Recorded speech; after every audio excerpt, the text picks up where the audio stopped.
This is the Horse Radio Network. This is episode 63 of Horsemanship Radio, brought to you by Index Fund Advisors, IFA.com. Horsemanship Radio is a part of the family of the Horse Radio Network, and today we have sort of an East meets West show. We have an amazing clinician, Ken McNabb, and we have Heather Moffat, who teaches Enlightened equitation.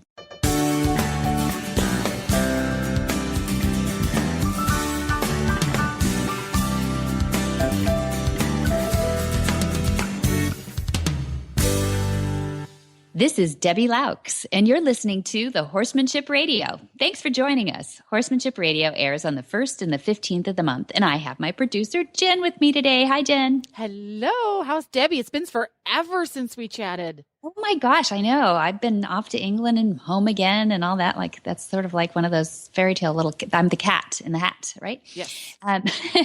And so you've been busy too, though. Oh, my gosh. You're the girl of the hour. You got the new horse. It's been rather an exciting month or so. You're right. Beaker, my longtime trail riding friend, has moved on and has, as Glenn put it, he's moved on to bless another family, which I thought was very nice of him. Exactly. Yes, and he's very happily moved on to his new family, and they are just so excited to have him. And they got who got him? Little girl, mom? A young lady who is in college, and she and her significant other decided to get each other anniversary gifts of a horse each. Wow. In college. That's cool. Yes. I think he just graduated and she's still finishing up. So she was very excited, and they very wisely brought their instructor along to pick out their horse. Very good. And the instructor got up on Beaker and gave him a good test ride to make sure he would be appropriate for her student. And she just rode him beautifully. I felt so good about that because even though he's, quote, just a trail horse, I really appreciated that someone would ride him and interact with him with such respect, which was very refreshing. Perfect. Yeah, that's really nice. Are they bringing their trainer with them for a trail horse? I mean, they could have gone more casual. That's really nice. I love to hear that they're being responsible owners. Well, it was great because she knows where this plays into a future episode of Horsemanship Radio.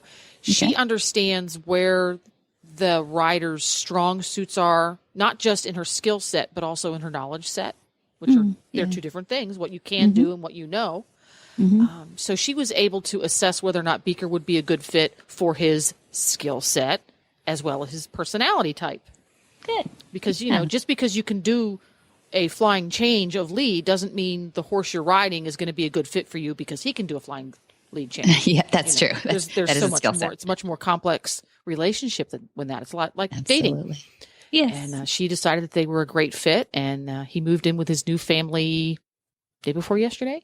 Oh my gosh. Nuptials are already done. Everything's already done. And Nigel, the new horse, moved in a little earlier than I thought he would. I came across this guy. Nigel. Yeah. So tell me about this relationship. He sounds like a superstar soccer player from the UK. Nigel. He does, doesn't he? But he's really shaped more like a rugby player. Okay. That's right. He is a thoroughbred, but he really takes after his Irish grandpa. He is a big, sturdy, he looks almost like an Irish sport horse more so than an American thoroughbred. Big bodied, very heavy. Has a nice, quiet, laid back attitude. He's a lovely guy. Good. And the gal I got him from, life made changes to her that she didn't choose, but there they were. So he spent the past year or so figuratively sitting in his grandma's basement eating cheese puffs and playing video games. Bit of a blob, eh? Yeah, he's a bit of a blob. So we have some work to do, but he's got the basics really, really good. He only went to second grade, but he paid attention. Oh, that's good. That's good. I heard you said something on one of the shows, I think, about having plate for feet. He has plates for feet. Yes, he's been barefoot. And for some reason, his feet just turned into giant plates. Wow. They're crazy. I measured them. They are almost 7 inches across. Yeah. Oh, keep your boots out of the way. Yeah. He got my toe the other day. Oh, there you go. Yeah, we went out to the horse park to go for a ride away from home for the first time. And something caught his attention and startled him a little bit. And he caught my toe. And it's a week and a half later, still purple. Yeah. Yeah. But he didn't mean it. Another skill. This is the handiest skill set I've learned. When we went to bring Nigel home, the lady who owned him, I said, we can take him home today. We brought the horse trailer with us. And she said, well, you're welcome to, if you can get him in. Oh, interesting. Yes. How'd it go? It went very well. I said, okay, I need to set aside the ego, and we need to do this respectfully. We need to let him understand that I'm here to be your leader, not cram him in the can. Cram him in the can. Very good. Very good. So I used those techniques to help him get in. He got right in the trailer. Okay. And we brought him home. 2 weeks went by, and we decided to go to the horse park for our first outing. And we knew that it might be interesting to get him on the horse trailer because we really hadn't fussed with it since bringing him home. Oh. And it was very interesting because the first thing he did was walk up to that ramp and give it a good sniff and then stand straight up on his hind legs. And I was very happy to have, as you recommended, the really, really long rope. Long line. Good. Yes. Good girl. I had your voice playing in the back of my head. Oh, whoever moves their feet first. That's right. Right. And I really honestly think that made a difference because I don't have a dually halter big enough for him because his head is giant. That's right. We got to get a blue. I got to get the giant warm blood size. He has a giant head. So I just put a piece of smooth, thick, about the same thickness of rope across the nose so I could kind of mimic it. Okay. Do the best I could because I knew a regular halter wasn't going to cut it. And I was not going to put a chain on his nose. Thank you. Yes. I don't think this horse has ever been handled that way, and I'm not going to start now. Yeah, let's start a fight. Don't start a fight. You never start a fight with a Stormcat child. That's right. It's a Stormcat grandson, so I'm not going there. So I you're going to rear. You needed to get that out of your system. You reared. So we collected the lead rope back up, and I went through the same process. I let him up to the ramp, and then we backed up and we let him up to the ramp. And then I moved him around in the area where the horse trailer was and tried to find places where he might not want to go that weren't the horse trailer and let him try to stop and bulk. Cause he's kind of prone to when he's on the lead rope. If he doesn't want to go anywhere, he just stops. That's his thing. Yeah. And you're stopping and you're going to feel that pressure on your pseudo dually halter. And as you start to relax and come forward towards it, it's going to go away. And he figured that out in very short order. And it was very low key, kept the adrenaline down. Oh, good. He's smart. He's a very smart horse. And half an hour later, he was happily walking onto the horse trailer. Good. We got in and out several times before we closed it up. And then on the way home, 2 tries, walked up onto the horse trailer happily, quietly, no heavy breathing, no sweating. Good. It was all very copacetic. He's okay on the ride and everything too. Yes. So good. Yeah, once he's in, he seemed to be fine. Good. And the previous owner said that he can bullet back out of the trailer. So be careful about putting up the tailgate. Well, we're going to solve that from the start. We're not going to put the tailgate up until he's comfortable getting in and out and standing still. That's it. Yeah, that's right. You want that calm adrenaline down. Adrenaline down. Very good. And once we got through that initial calm adrenaline down, nobody's picking a fight with anybody here. It was amazing how quickly he said, "Yes, ma'am, I'm on your page." Great. So that is so cool to hear. So we have actually on the Equus Online University, we just are finishing up a series from the tour demonstrations, and the horse is called Manda.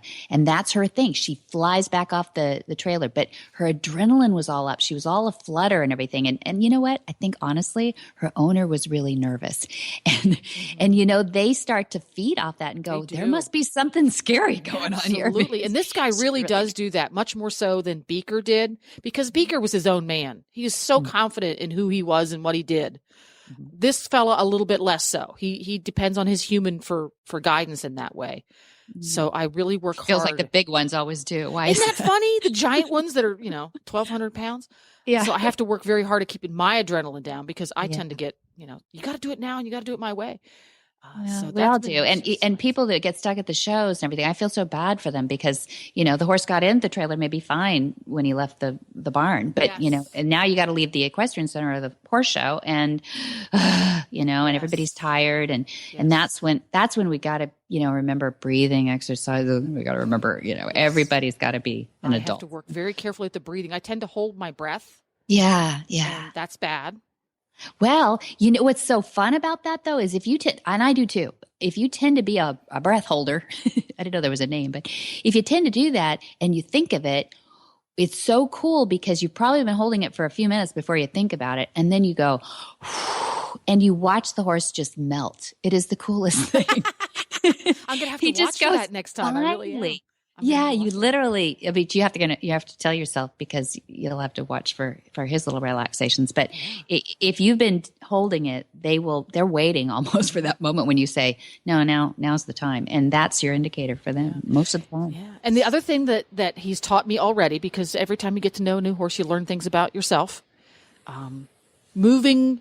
I think it was Jamie was talking about this when she went to the Gentling Wild Mustangs clinic. You have to move as if you're moving through oil. Heavy oil. That's it.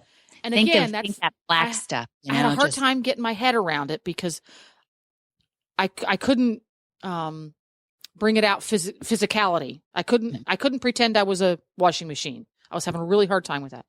So when I was working with Nigel, and every day is a training opportunity, to bring him in and out of the pasture. It's the training opportunity. Yeah. He's a little bit of a lumbering oaf. He very much reminds me of a draft horse in his reactions. He wants to react to you and he wants to be obedient, but he tends to be physically slow to do it. Cute. So he very much reminds me of a Percheron. So I'm trying to move slower so that he has the opportunity to move and react the moment he understands the aid, rather than my aid being very quick, and then there's a delay, which sort of untrains the aid a little bit. Yeah. So I'm working on, and he's been better. He's been much better about staying at my shoulder, not walking ahead of me. He's been better about stepping away from me because he wants to crowd my space a little bit, just because he doesn't feel like moving. It's too much effort. Right. It's like, why should I move? I'm here. I'm comfortable.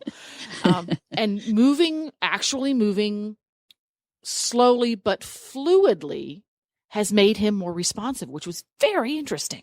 Perfect.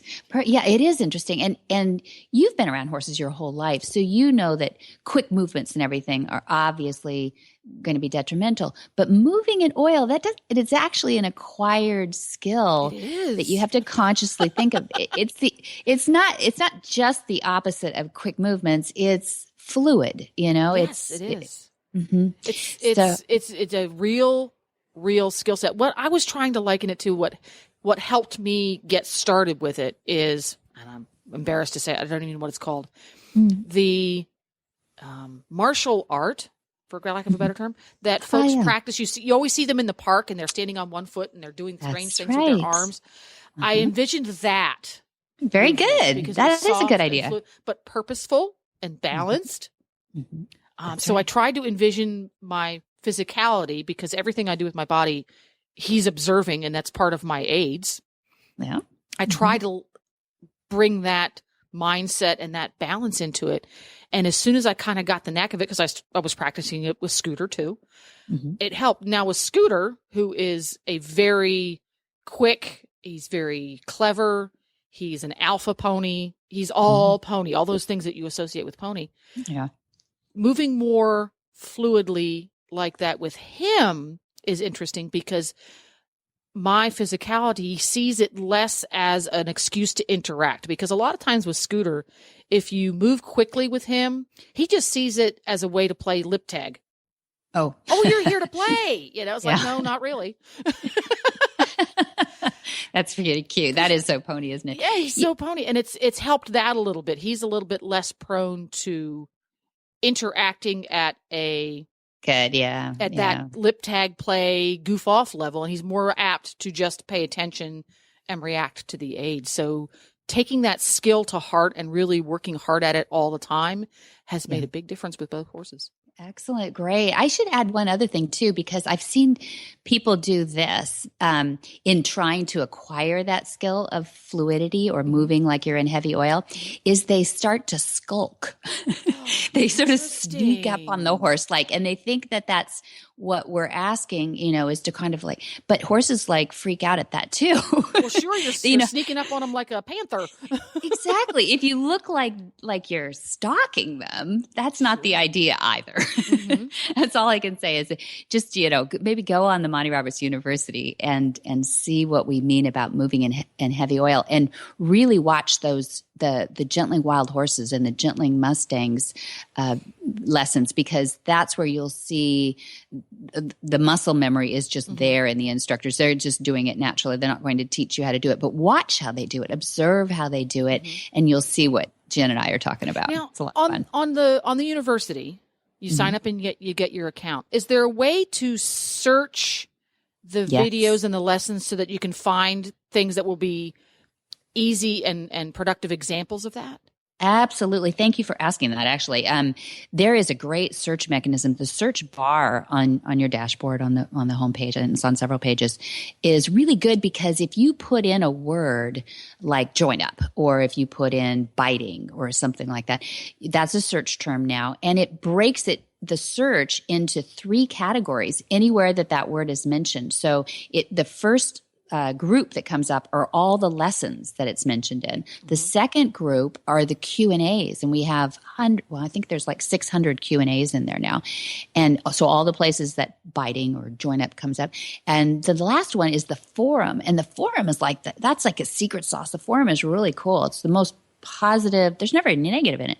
They all help each other. We've got certified instructors in there too. So you'll find it in all 3 places. But the first place I like to go is the lessons, because then you're going to get the foundation work on it. But thanks for asking that, because I think the search bar is one of the strongest ones out there for a website that has, the website has I think as of today, we're 404 lessons on there. So it is unwieldy if you can't. And we actually just broke it into a bunch of different categories.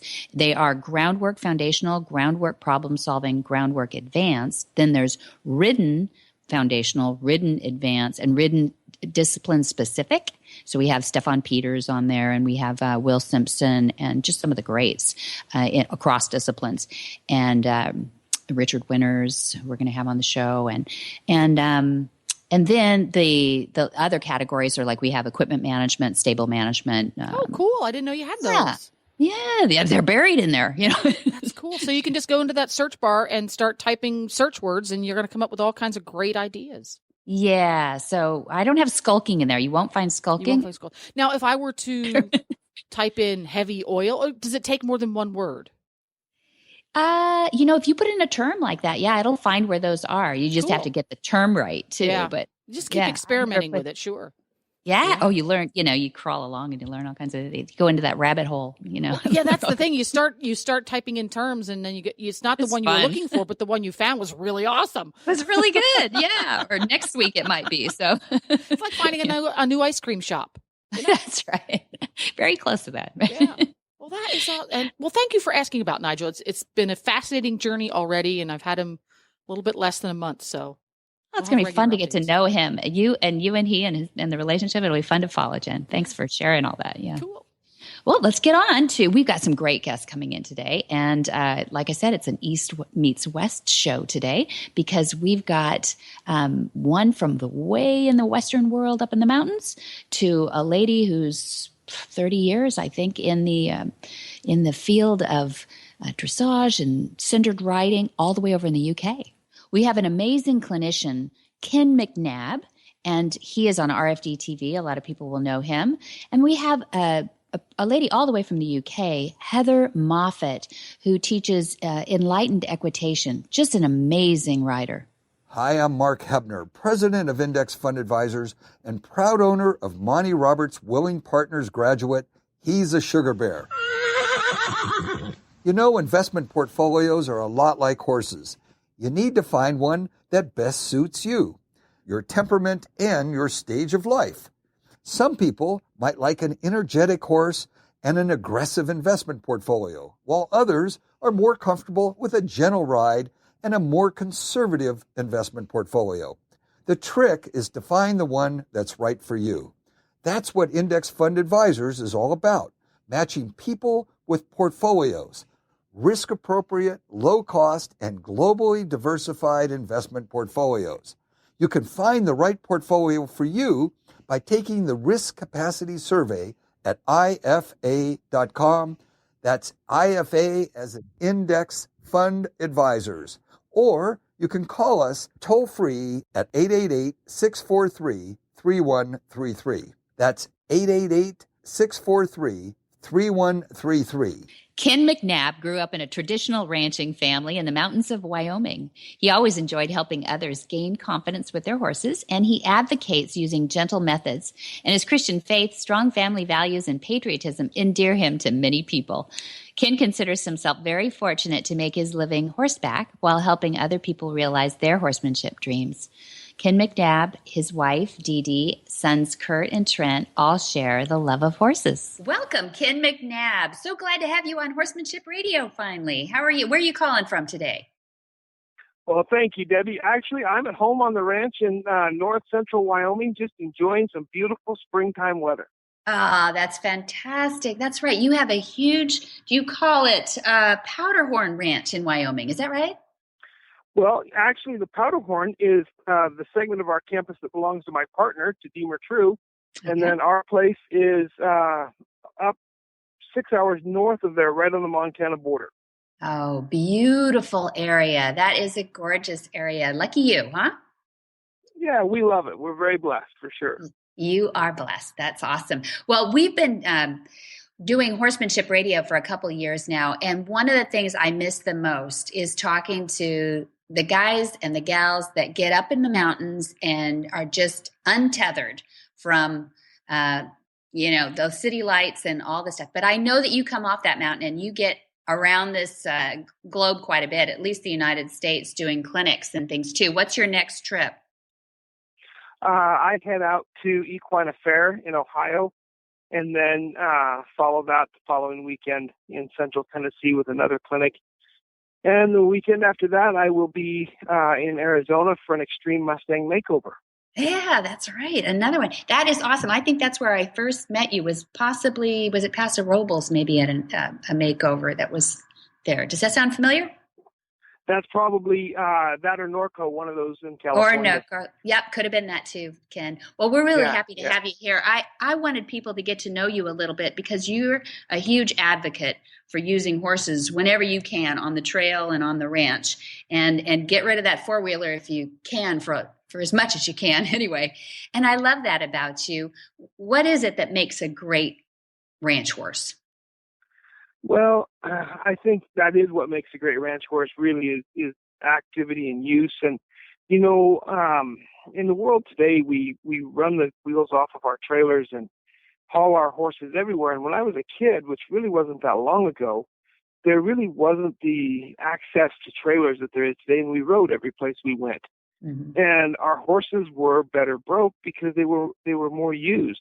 And we believe in really creating a training program to teach the horse his job. But then for him to get good at his job, just like in our military or law enforcement, they have to have practice. They have to get out there and do it. Mm-hmm. So, I tell my crew all the time, we never get paid for turning the key in any motorized vehicle. And our ranch is one of the few left in the country. We don't own a side-by-side. We don't own a four-wheeler. We don't own a golf cart. If we need it done, we do it horseback. And, we still obviously use our trailers some, but we try really hard to keep our horses' feet on the ground and our butts in the saddle. And I think in the long run, that makes better horses because they actually have the opportunity to get out and practice what you've taught them. Yeah, I couldn't agree more. And how fun is that to be paid for that as well? I think that's a great living. Absolutely. It's as good as it gets. So are you a breeder? Do you breed homebreds, your own horses, or do you typically buy these? We do. Mm-hmm. No, both.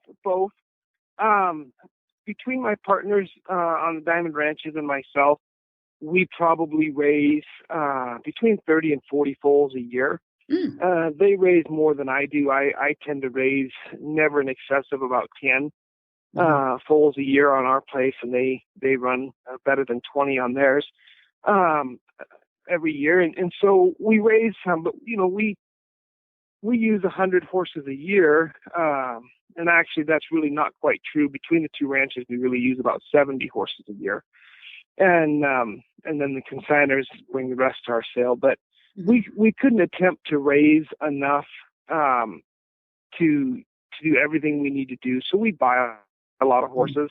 And when we do that, we look for really good, reputable places to pick those horses up, or people we know, and we want to find special individuals, not just any old horse. We want to find special individuals that are going to do the job we need them to do. Mm-hmm. And that is, you're mostly horse and cattle ranching, correct? Absolutely, yeah. Honestly, we run beef cattle, and that's a priority for us. It's important to us that, without patting yourself on the shoulder too hard, you like to feel good about helping to feed the world. And raising beef cattle is important to us. It's who we are. None of us would be in ranching unless we were also raising cattle.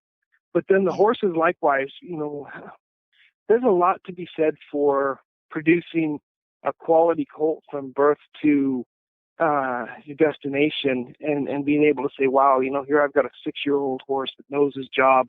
He's been there, done that, and he's ready to go be a hired man on somebody else's ranch, or he's ready to go be the best trail horse this person's ever had, or he's ready to go show in the ranch versatility. And there's a lot of satisfaction in that, and it's a job worth doing.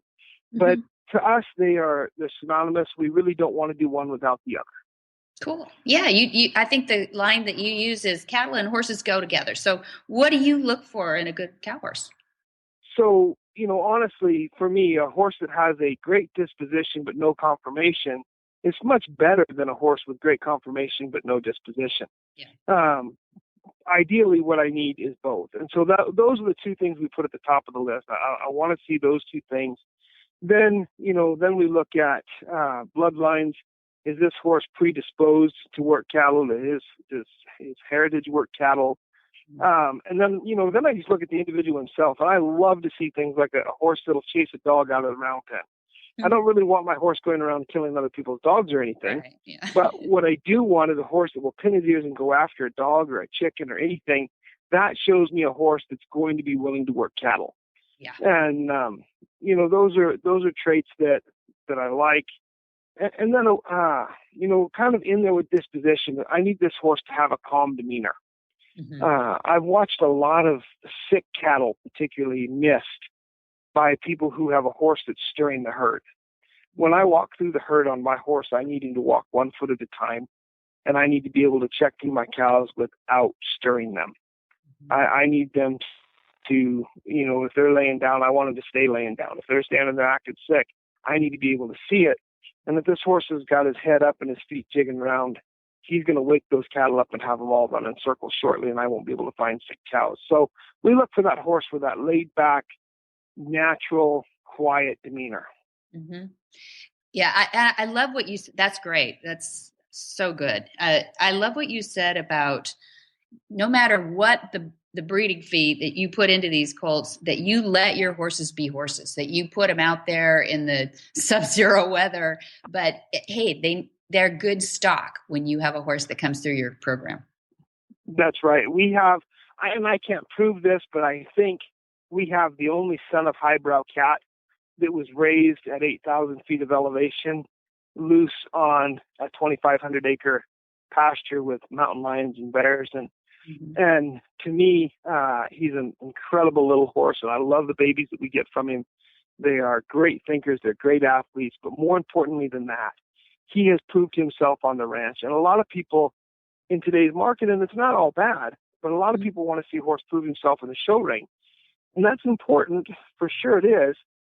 But horsemen, when I was a kid, horsemen were heard to say things like, we train great horses and we show the best of them. And so I grew up with a different mindset. To me, I don't want to train show horses. I want to train great horses. And a big part of training great horses is allowing them to be a horse and to function in the element that they're designed to function in. And if they can survive up there, if this horse can survive the elements, and he can thrive and learn to be an amazing adult animal. And then he reproduces that same type of disposition and conformation and structure and tenacity. Then I have an animal that I know, to me, I think any cowboy's greatest fear is to someday find out you're on foot.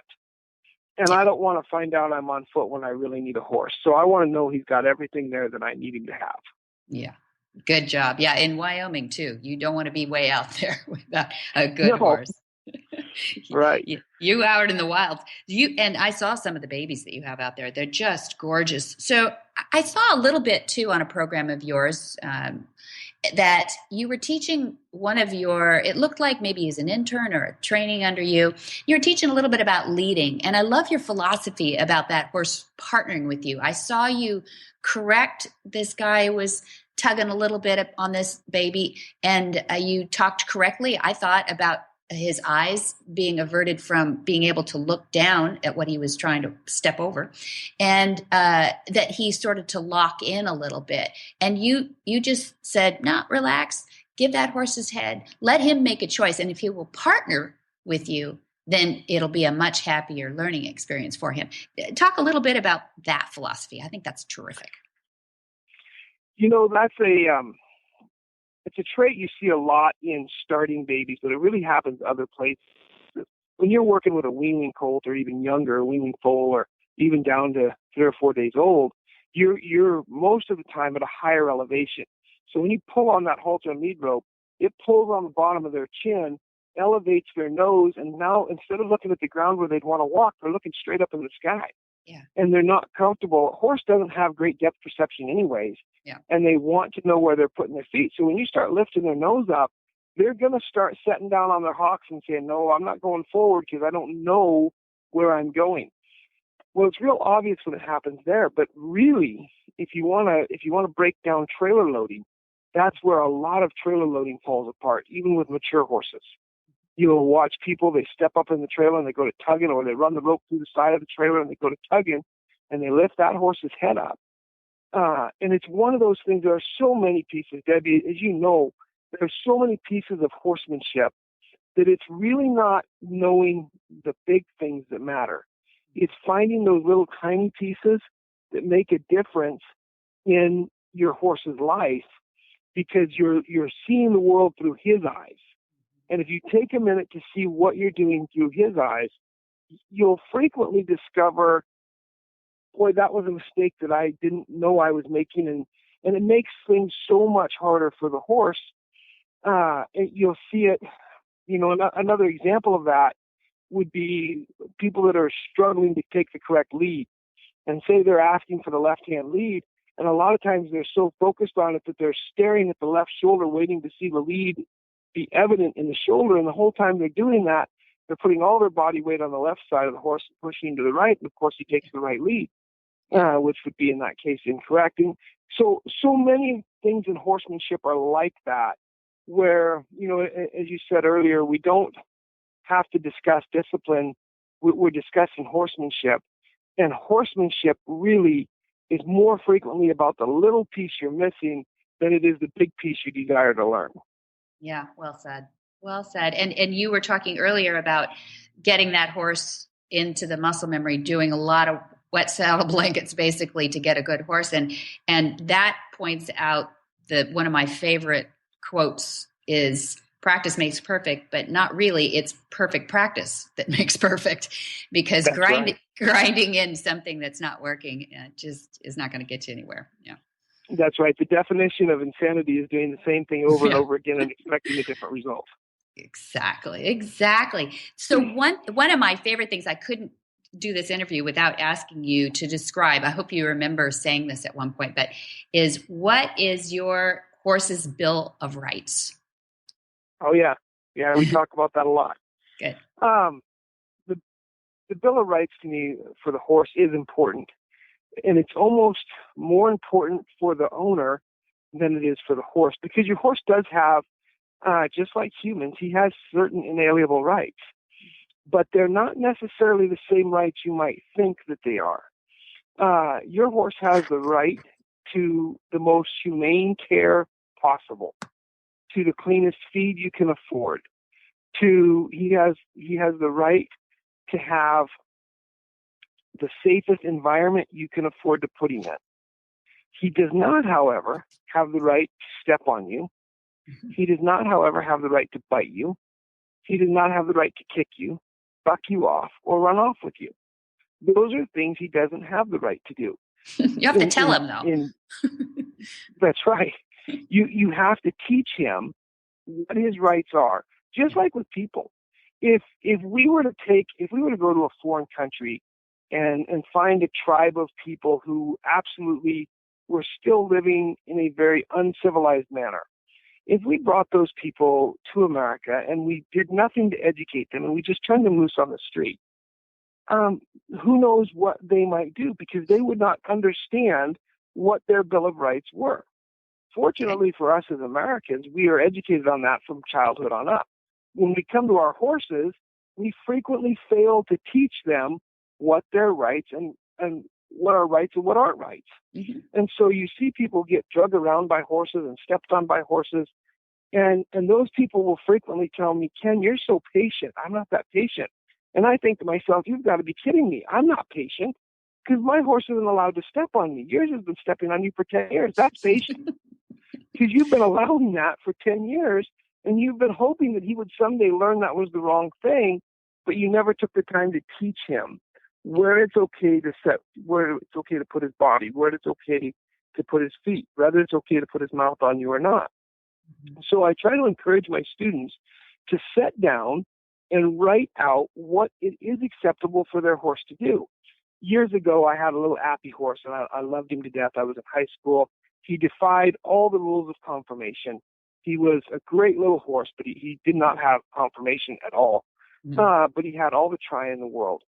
And so at the end of a hard day, he would come up to me, and when I'd turn him loose, and he would rub really hard on my shoulder with his head. Mm-hmm. And it was an interesting deal. I eventually noticed that if I let him rub on my shoulder, I could catch him for work the next day. If I didn't let him rub on my shoulder, then there was no catching him the next day. To him, it was a basic deal. And so for me, I never told him he didn't have the right to do that. Mm-hmm. I went ahead in my mind and I decided, you know what, he'd earned the right to scratch his head on my shoulder. So I tolerated that from him when I might not tolerate it from another horse, because I felt like he had earned the right at that time. I could have at any time changed that and told him, no, you're no longer allowed to do that. From now on, you just have to be caught politely. But that was something that I accepted as purely bad behavior, but it was bad behavior that I liked. I tolerated it. Much like my dog jumping up on me when I walk out of the house drives my wife absolutely up a wall. I never walk out of the house on Sunday morning wearing a dress that I'm worried about, but she does. So it's much the same thing. Yeah. We pick and choose what we like, but unfortunately, some of what we allow is very dangerous to us. Mm. Your horse rubbing his nose on your shoulder, probably never going to get you hurt. Your horse nibbling on you, someday he's going to bite you. Yeah. You have to say, nope, these things you're not allowed to do. These aren't on your Bill of Rights, but you are allowed, you do have the right to good, humane care. You actually have the right to someone who loves you and is going to care for you. Those are things, our Bill of Rights says we have the right to the pursuit of happiness. Well, unfortunately, the horse doesn't really quite get the pursuit of happiness, but he does have the right to all the things that would lead him to happiness. Mm-hmm. Mm-hmm. That's wonderful. I love that, Ken. Thank you so much for sharing that, because I think a lot of people probably believe that but never verbalized it, and it's kind of fun to think about our horses having rights. Yeah, it is. It actually is. Yeah, and they're social animals too, and I like that you emphasize and remind us of that a lot. So those Bill of Rights should take in that ability for them to be around other horses if at all possible, if we can. Yeah. Yeah.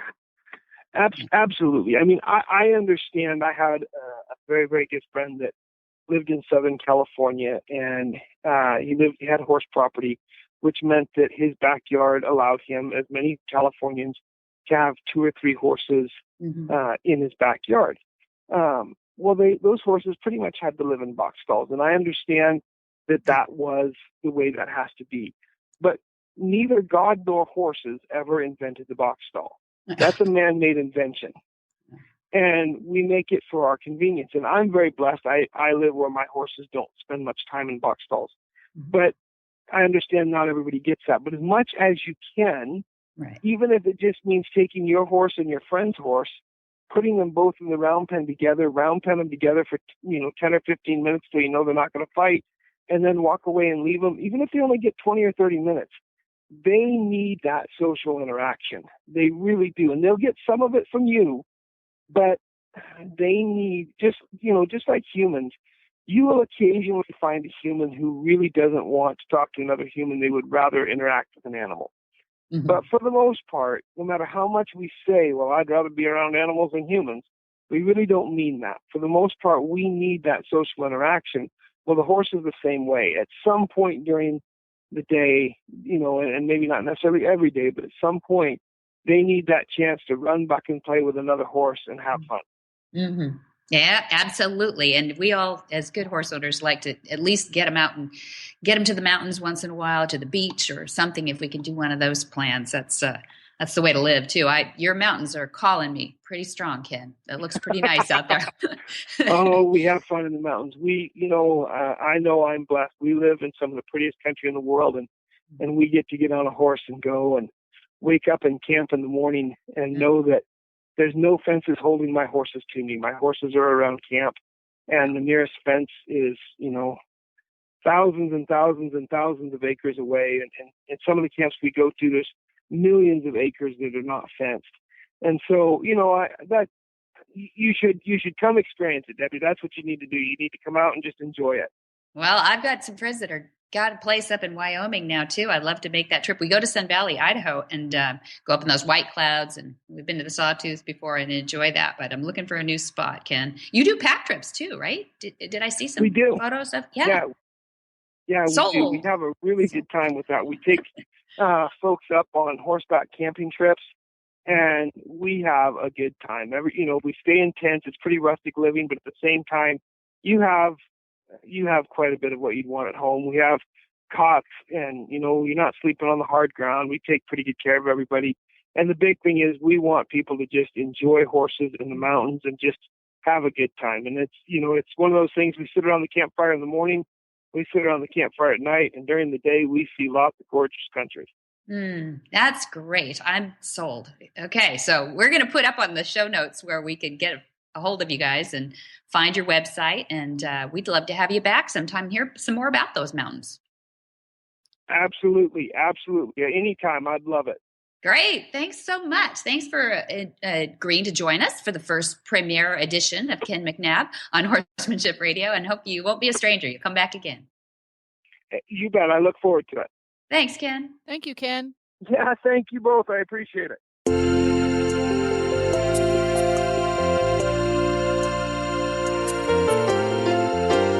We all hear about omega-3 and how important it is for your horse's nutrition. But why? Well, simply put, horses were created to get all of their nutrition from live, natural grasses. Omega-3 is an essential fat found in many types of live grasses, and it's critical to the horse's health. If they were living on live grasses 24/7, they would be receiving enough omega-3. But in today's world, most horses are fed commercial feed and forage as their primary nutrition, and most of these are lacking in omega-3. That's where Omega Fields comes in. All of Omega Fields flax-based products provide a balanced, essential profile of omega-3, 6, 9, and may be helpful in alleviating problems related to skin, coat, hoof, joint, and sand colic. One of Omega Fields' terrific products is Omega Horse Shine. Omega Horse Shine is an omega-3 stabilized ground flaxseed supplement for horses to help maintain a shiny, healthy coat, strong, solid hooves, and top performance for horses in all life stages. Omega Fields provides the best human-grade, non-GMO ground flax that can help horses with dry, scaly, itchy skin, joint pain and inflammation, poor hoof growth, allergies, and more. Don't just listen to Debbie and I. Alexandra, a customer of Omega Fields, says any horse I ever own, I will feed them Omega Horse Shine, and I will recommend it to anyone. You can get your Omega Horse Shine today at omegafields.com. Or just for our listeners, get 15% off using the coupon code Monty2015. All one word, it's Monty2015 for 15% off your next order at omegafields.com. That's omegafields.com.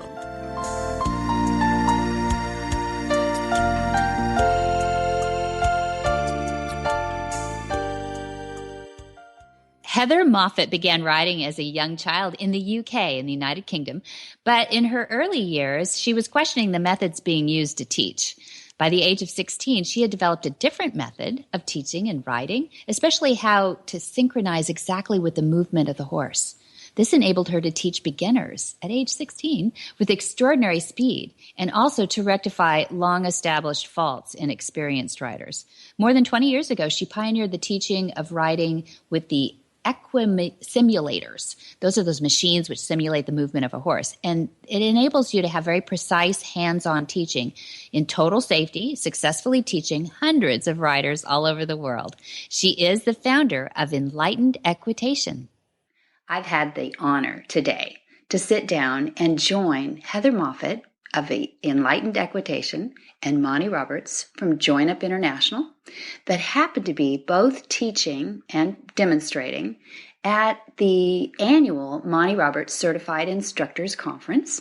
And I thought this would be the perfect opportunity to pull these two very long and experienced, long-lived and experienced horsemen to Horsemanship Radio and get your opinion of what horsemanship is doing out there in the world today and where you might be able to take it with the crop that you saw today of instructors that are good students, obviously traveled from many parts of the world just to come and hear you talk.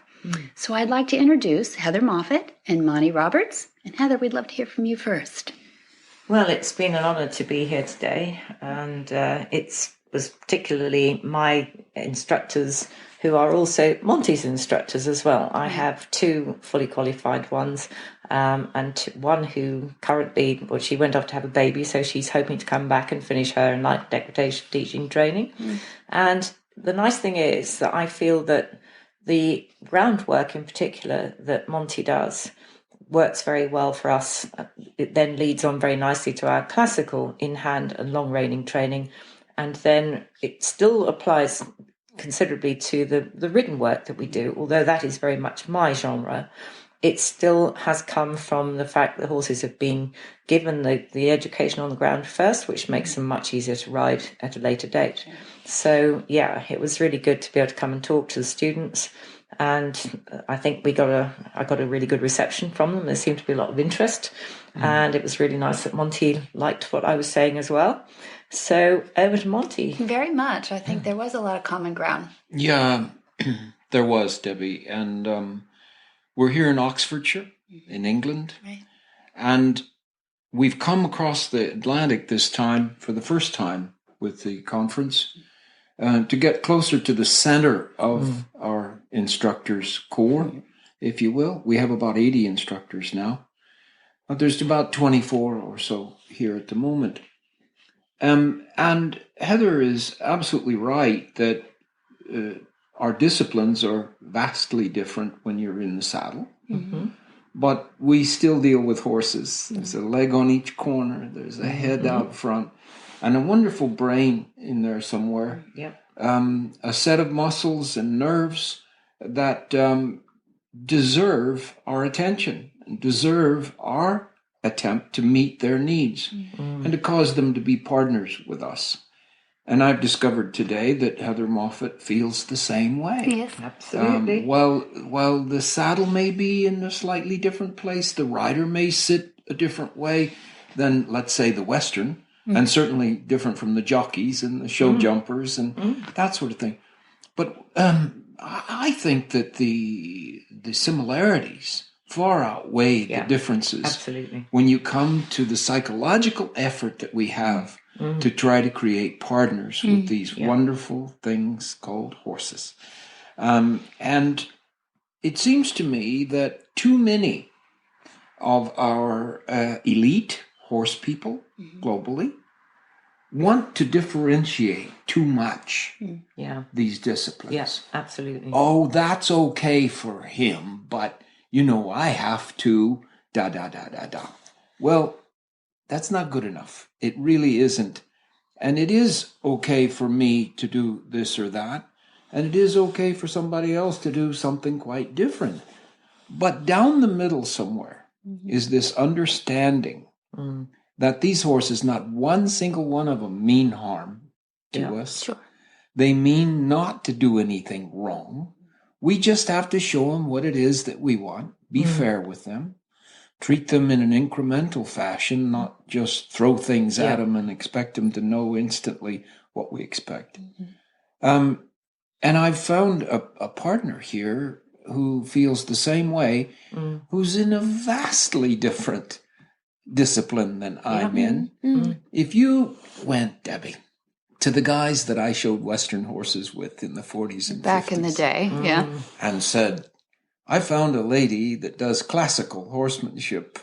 They wouldn't know what the heck I'm talking about. Yeah, good point. Wouldn't have a clue. What they would think is Spanish riding school. Right. What they would think is those horses that went to Hungary and then came back to Vienna. Like the Lipizzaner. And everybody's whipping on them and tying them between two posts. And the capriole is the end all. That's what they would think classical riding is. Sure. And you know how I know that? You saw it. I thought the same thing. Oh, you thought the same thing. Okay. A large part of my life. Right. Yeah. We never had dressage horses in California when I was growing up. Yeah. Art something brought the first dressage horses to California. Wow.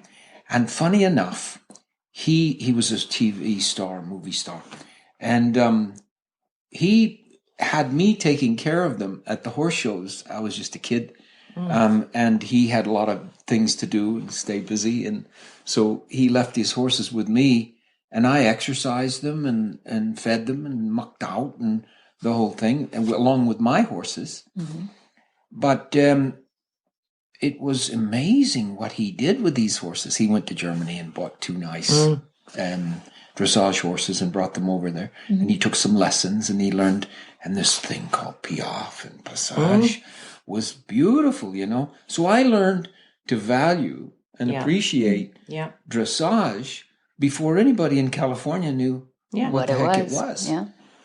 So it's come a long way. And while I'm 81, it's a short lifetime, Yeah, it is, yeah. And I was saying to... It's a generation, I was saying to Heather today that it hasn't been that long ago that I was winning world championships all through the 50s. And I said to Heather that my performances in those days wouldn't win third today in a county show somewhere. They've improved the that level much. has come up that much. Yeah. And I'm so proud of what I've been able to do. We recently discovered that we have 5 of my students in the top 25 Western riders in the world. There's a lot of riders. That's just there. crazy. Yeah, that is crazy. It's really crazy. But we're leading the movement to be fairer with our horses. Yeah. And I know that Heather is a fan of that. Well, absolutely. Heather, what did you demonstrate today with Tessa Horan? I know you had her up. What were you demonstrating to this group? Well, basically how the rider interacts with the horse, because that is the biggest thing that's left out in teaching the rider, is how to synchronize their movements with those of the horse. They're told sit deeper, relax your back, go with the movement, follow the movement. All of that means nothing to a beginner rider. So if you tell them sit deeper, they crush themselves down into the saddle. Tell them to relax your back, then they go like a jelly on a plate. And they don't ever learn to actually move in sync with the horse, which is the secret, apart from anything else, of any riding, never mind classical, whether it's Western or whatever, because I used to watch cowboy films when I was a kid, as I said to the students and Monty earlier on. And because even though we were going over incredibly rough terrain, they appeared to be really glued to the saddle. It wasn't always the most stylish performance, but they were just quiet in the saddle and their seats just remained totally in sync with the horse. What were they doing that I wasn't? So I went off out and experimented on my horses until such one day I suddenly realized that whatever I was doing, I was completely joined with the movement. And so then I had to set about analysing what I was doing so that I could then pass it on to other people. And I'll never forget then when I I went to try a horse, and it was a dealer's yard back in Essex, and I was doing some show jumping at the time rather than dressage. And the chairman of the British Show Jumping Association's wife was actually trying a horse at the time. And I had learnt to sit very, very still in canter so that I didn't appear to be doing anything. And she said to my father, I think I was 15 or 16 at the time, he said, who's taught her to ride, to sit so still in canter? And she said, oh, she's been watching cowboy films. And she said, well, can she teach me? So this 15-year-old then set about teaching. At that lesson, it wasn't a lesson, it was a dealer's yard. She was trying a horse, I was trying another horse. And she said, can you try to teach me? Well, prior to that, I was online for a scientific career. And I suddenly thought, hang on, do you know something? I think I was meant to do this because I managed to teach her to sit much more still in the canter. That must have been and exciting. So, yeah, it was. And so I've never done anything else since then. I've only ever worked for myself, which is probably a very bad thing. But, I've had some very good trainers along the way who have helped me enormously to improve, and in particular, the refinement of the aids. It was me that worked out how to absorb the movement. But it was Captain Desideron, who was a student of Nuno Oliveira in Portugal, a great Portuguese master, and then subsequently a German-trained trainer who'd grown up in German, which is English, Dr. Margaret Cox. And then I went on to Mestre Luis Valença Rodrigues in Portugal, who is Nuno Oliveira's, his wife's was Nuno Oliveira's cousin, because Nuno's dead, of course. And between those three, I sort of formulated my own system of riding, which became Enlightened Equitation. I was asked to write a series of articles for a magazine years ago now.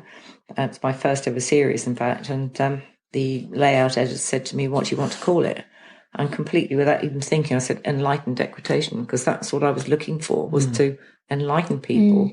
And over the years, the original book sold over 60,000 copies. So it has actually enlightened quite a few people, but I still feel that the message hasn't been able to get out to as many people because I know that, Monty's instructors and Kelly's and whatever else wouldn't have anywhere near as many horses to mend if they actually, the riders were not causing them to be so blocked in their movement. And that's why, we follow the intelligent horsemanship groundwork stuff as well as Monty's. Obviously, it's all very, very similar. It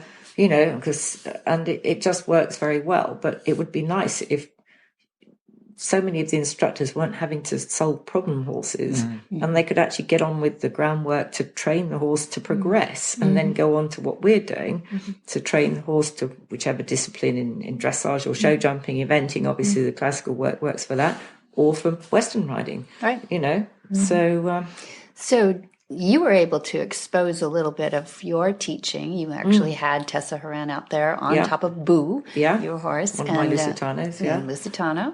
And I'm wondering if you've ever been in the round pen and done a join-up, or if Monty could... Oh, you have? I have. I've done it. In fact, I did join up with my PRE stallion when he arrived in December. And the only thing is we haven't got a round pen. I have to square off the end of my smaller indoor school. Oh, you can help her with that. That's What would she do if she doesn't? Yeah, you just square it off. We've done, and Kay, who's my yard manager, she's done quite a lot of join-up work and whatnot with Kelly. We've used the join-up work and just about everything else, the loading techniques, everything we've always used.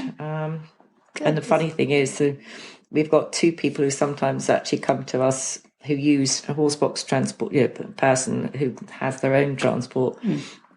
And those two people are the only two people I know that can't get their own horses into the box.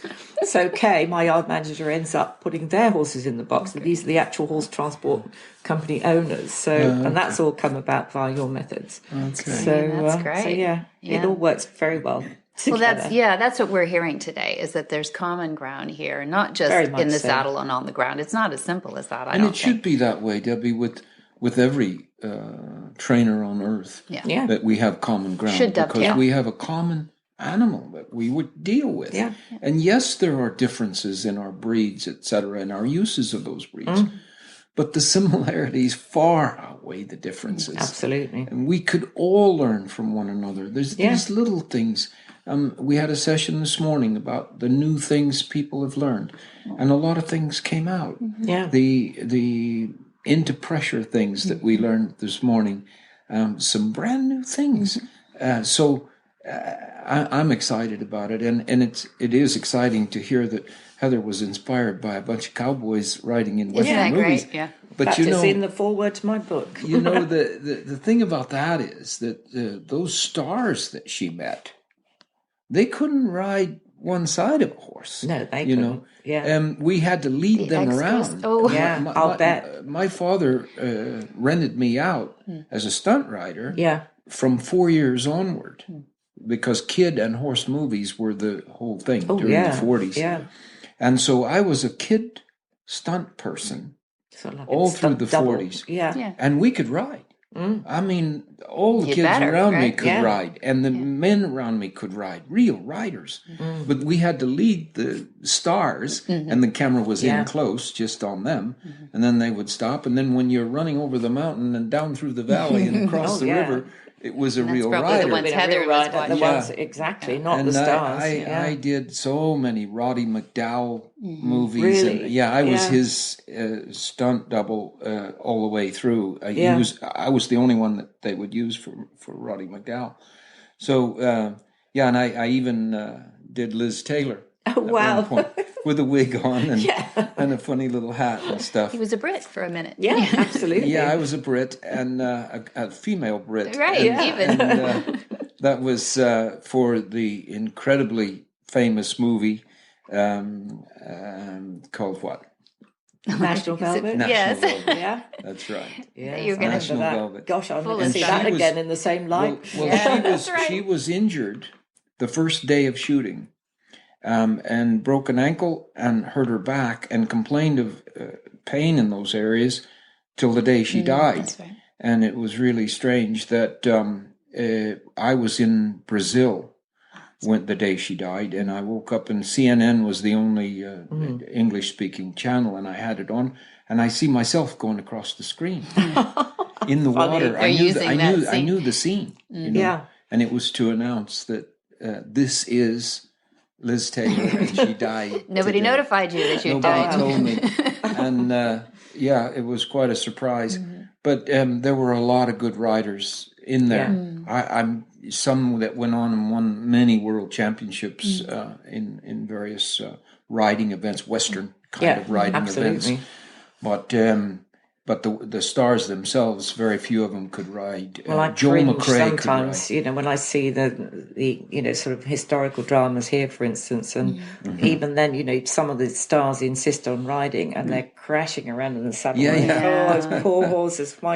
Why don't they send them to me to learn to ride? Yeah. Well, you've written a book for us, so tell us the name of the book.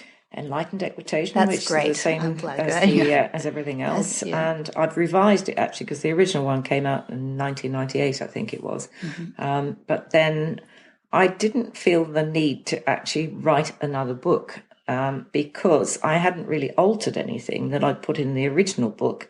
I just needed to add to it because I'd learned more That's good. from that time. And so, of course, I added another 500 all new photographs, many of them in sequence. What we did was actually at a clinic was to shoot sequence shots of things going wrong and then some more sequence shots showing how I'm putting it right with the necessary captions, etc. So it's really pictorial. So for me, a picture's often worth 1,000 words, as they say. Yeah. But I do want to write another one, sort of on French equitation in particular. Right. But I'm not one of these people because I do see some writers, people I know as well sometimes who regurgitate their books in just slightly different form and then put a different title on it. But I can't do that.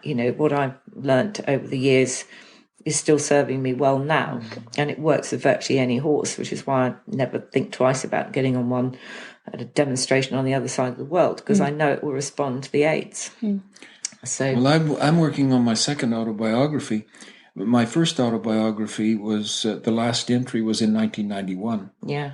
And I submit to you that more has happened to me since Oh, yeah, 1991 absolutely. Yeah. No, than before 1991. I read the first one. Yeah, so I'm going to add to that one. Absolutely. And also the first one was whitewashed a lot, then cut back. And I want to tell it the way it really was. Yeah. Yeah, and so that's going to be fun. And so I've just recently heard Heather say that the next time I'm over, she's inviting me to come and really get into the, show what the minutia. Debbie as well. Thank you. Of her work. So that'd be fun. That'll be fun for you. We'll have to do a follow-up interview then on that day too. It's a beautiful place, South Devon. So thank you. That's a wonderful invitation. You'd be very welcome to come down. I was in Dorset just a few days ago. Yeah, that's right. Yes, I haven't been able to come to any of the demos this time, but we had 1,200. I've certainly enjoyed it. Yeah, they're at Dorset. Was it Kingston Moorwood that you it ran? Was, yeah. I was there with Kelly when she did one there. Okay. Beautiful building. It is a good building. The last one I came to yours was at the Hand.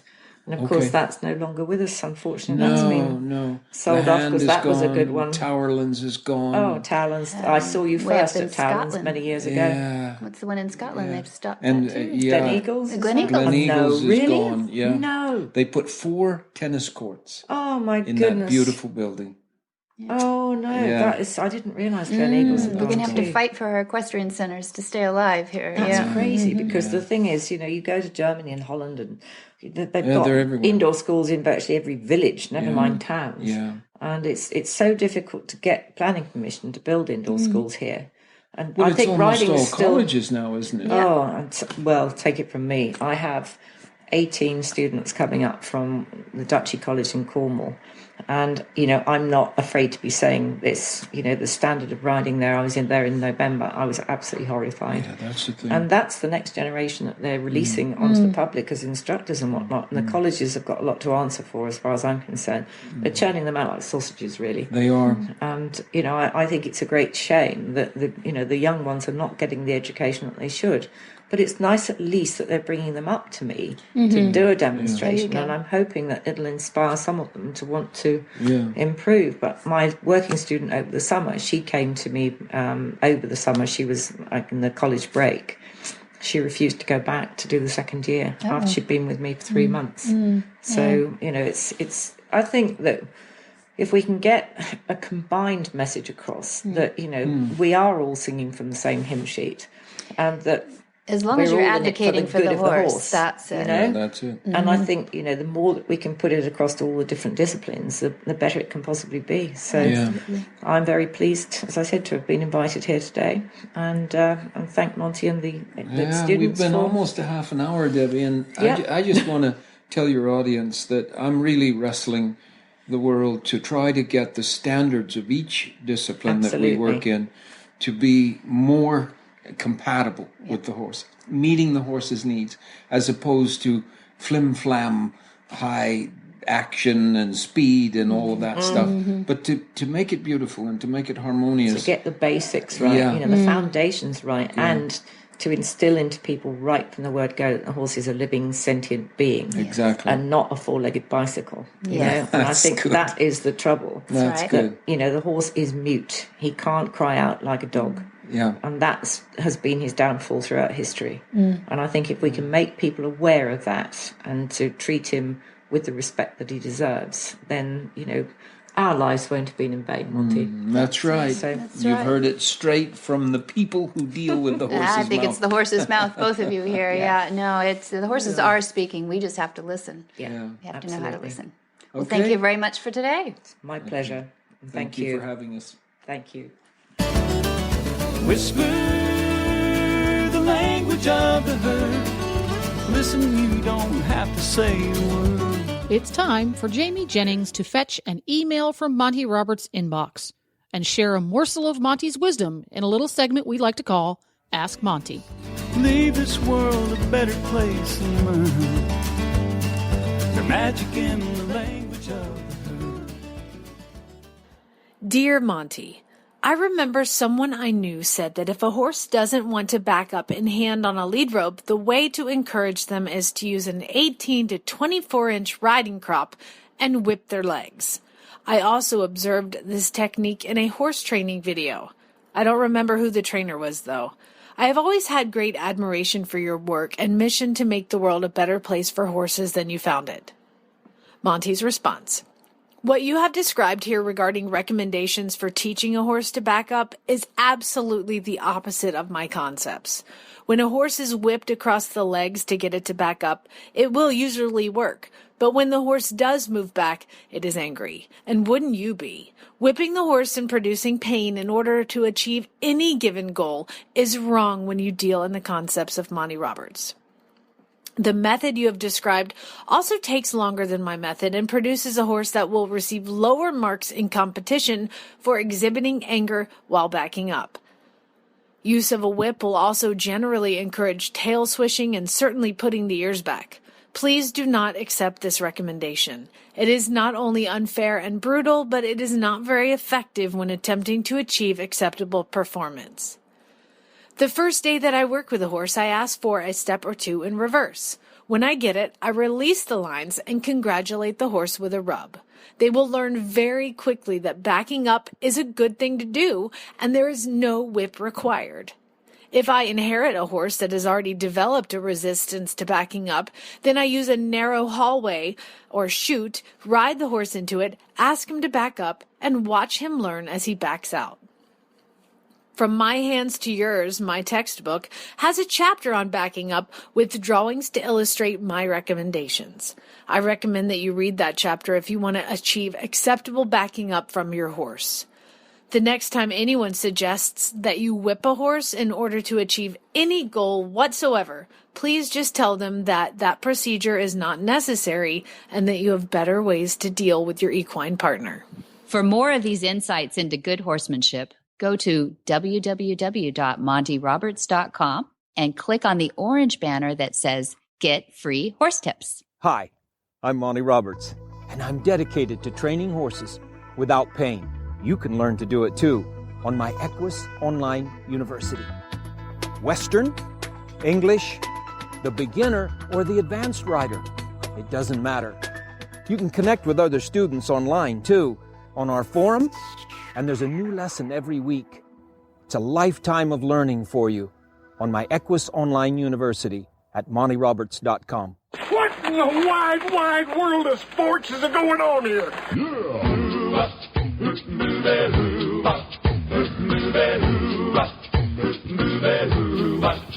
Where in the world is Monty Roberts? Monty is looking forward to meeting some new friends, two-legged and four-legged, in May 5th. He'll be in Austria, then May 7th, and then he'll hop down to South Africa. On May 28 and 29, he'll be in Johannesburg, and in June 4 and 5, he'll be in Cape Town, and so will I. It'd be really exciting. Maybe we'll get some interviews down there. Then July 17 through 21, there's a Monty special training with a translation in Portuguese as well, and that's at Flag Is Up Farms in California. And then August 1st through 5th in 2016, it'll be Monty special training at Flag Is Up Farms for the full week. And then we've got August 22 through September 2 is the one that Jamie Jennings took, the Gentling Wild Horses course at Flag Is Up Farms. We've got some great horses lined up for that too. Really fun. And then September 9, Horse Sense for Leaders.